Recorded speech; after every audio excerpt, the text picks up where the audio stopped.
میرے ایک بزرگ دوست جوانی میں ارب پتی تھے، لیکن ان کی زندگی کا آخری حصہ بہت ہی تنگ دستی میں گزرا۔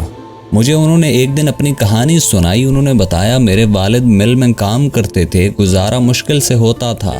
ان کا ایک کزن معذور تھا، کزن کے والدین فوت ہو گئے، اس کے آگے پیچھے کوئی نہیں رہا۔ میرے والد کو ترس آ گیا، وہ اسے اپنے گھر لے آئے۔ ہم 5 بہن بھائی تھے، گھر میں غربت تھی اور اوپر سے ایک معذور چچا سر پر آ گرے۔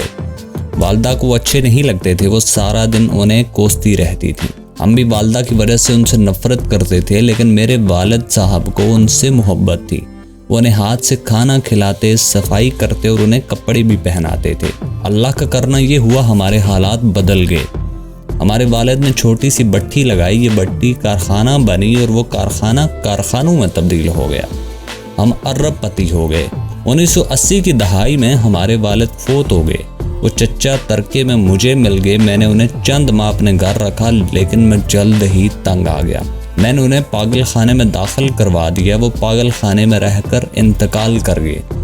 بس ان کے انتقال کی دیر تھی، ہمارا پورا خاندان عرش سے فرش پر آ گیا۔ ہماری فیکٹریاں، ہمارا گھر اور ہماری گاڑیاں، ہر چیز نیلام ہو گئی۔ ہم روٹی کے نوالوں کو ترسنے لگے۔ ہمیں اس وقت معلوم ہوا ہمارے معذور چچا ہمارے رزق کی ضمانت تھے۔ ہم ان کی وجہ سے محلوں میں گزارا کر رہے تھے۔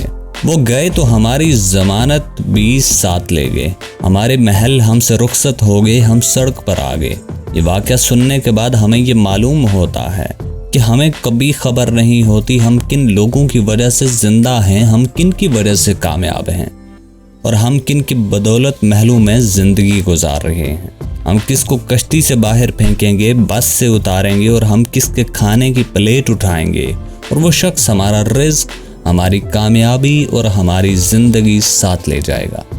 ہم ہرگز نہیں جانتے، لہٰذا ہم جب تک اس شخص کو نہیں پہچان لیتے، ہمیں اس وقت تک کسی کو بس، کشتی اور گھر سے نکالنے کا رسک نہیں لینا چاہیے۔ کیونکہ ہو سکتا ہے ہمارے پاس جو کچھ ہو وہ سب اس شخص کا ہو، اور اگر وہ چلا گیا تو سب کچھ چلا جائے۔ ہم نہ رہیں، مٹی کا ڈھیر بن جائیں۔